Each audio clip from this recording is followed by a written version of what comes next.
Hey everybody, welcome back to the basement. Welcome back to the channel. Today, we are unveiling the new diesel shed here on the Pennsylvania Pacific Railroad here on Chris's Trains and Things. Without further ado, let's dive in. So this diesel shed I ordered it back in the springtime, and I picked it up at the April York show from Altoona Model Works, the same place where I bought my roundhouse. Now, the roundhouse took me about 3 months to build. I started it in September, finished it around December. This I expected to be just as complex. Boy, was I mistaken. This was a much simpler build than the roundhouse was. And don't worry, I have an entire video planned that I'm actually working on editing right now that will probably be coming out after York that walks through the build process for this kit. So if you're thinking of adding one of these fine detailed kits onto your layout, I've got almost step-by-step video on its way to help you out. So this diesel shed is actually not fully complete yet. This diesel shed behind me is the base model. I also have the side shop extension to build, and then there's a service platform that goes inside the diesel shed that I haven't completed yet either. But the structure's done, the lighting's done, and we've got some track in there as well. So I thought it was time to show it to you.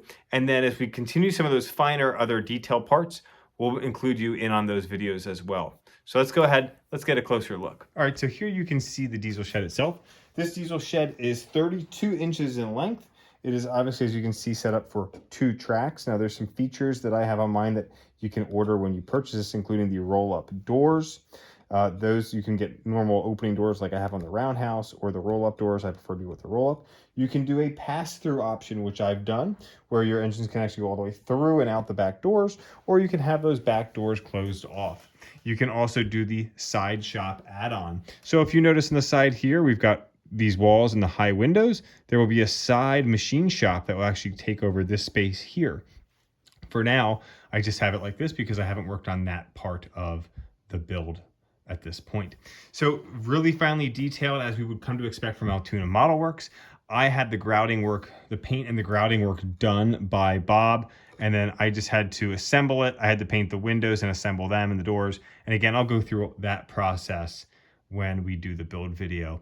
I've also added some concrete extensions to the front. I need to add some concrete to the inner parts of these rails here as well. We'll get to that in time. And at this point, I only have 1 track wired up, and I'll show you what my plans are moving forward. But let's get a closer look on the inside of this fantastic kit. So here's a little tour of the inside. You'll notice little holes in the floor there in the center. That is for that service platform. I've got 2 sets of steam piping on either wall. I've got a little worker in there sitting at his desk working on some things. And then you can see the light on those upper trusses. So those are all wired up as well. And they are on a dimmer switch, which is connected to the roundhouse as well. That far wall has those nice big plate windows, so you can look right through to the backdrop, which looks really nice. We've got some tanks as well on the outside. Those don't come with the kit. Those are just some extra details that I've accumulated over time. Over on the near wall, we've done some weathering and some streaking. You can see some of the wiring for the lights up above, but for the most part, you won't see that when trains are coming in and out. You can go ahead and see the pass-throughs there. I've got a H10 tender sitting on the 1 track. The kit comes with this CNC'd router base, which has these open pits in the middle, which is a really nice detailed look. And just like the roundhouse, we're using Atlas track for the inside of the roundhouse itself. So we do have to transition from the Gargraves to Atlas. So let's take a look at that. So if we pan back out a little bit, you'll notice that this track here is not wired up yet. I'll explain that in a minute. But here's the transition from Gargraves right into Atlas. I've got it stepped down with some styrene plastic there from the cork road bed down to just having no road bed, which is what we need for the roundhouse itself.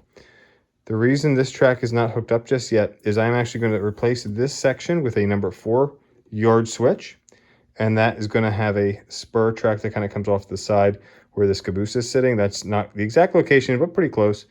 This base here can move and shift. That's extra that I made. I also have to weather that so it matches. So don't worry about that being in the way of where that little side track is going to be.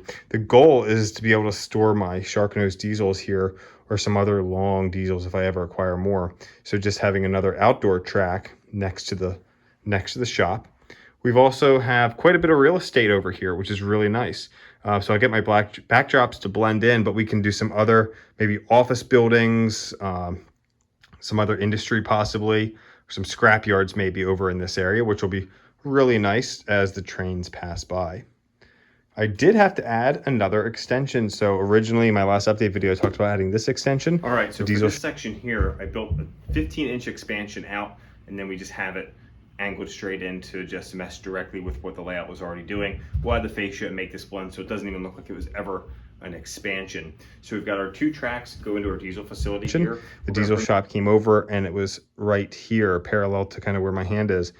Now, after that video, I got some comments about the radius turn into the roundhouse and maybe those fixed pilots clipping the doors. And in fact, I measured it with my ES44, which has those kinematic pilots, and it did fit. However, I didn't like how close it was. So I decided to add an extra extension. So this is 65 inches long here, about 27 inches long in the back. And so we were able to swing this out a little bit more, which creates a much more even, straight approach for our engines to come right on into the shop. Looking at the back side of the shop here, you can see how these tracks pass right on through. Not a whole lot of room back here to pull engines all the way out, but just enough for a neat little effect. I do plan on maybe extending these tracks out a bit more, or just adding some trees and things like that. So as you see video from the far side, you've got some shrubs or trees, and it just looks like it blends right into the mountain.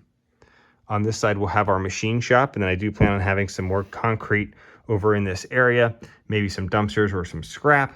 And then along the back side, on this back wall, I have this extra concrete there.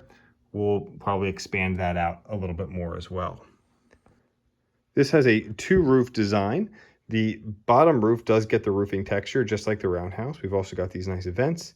The top roof is much more of a flat tin roof, if you will. And then we've got our upper windows to allow some light in. But again, we do have the lights inside the roundhouse, or excuse me, the diesel shop itself. We've got to add some more details in here.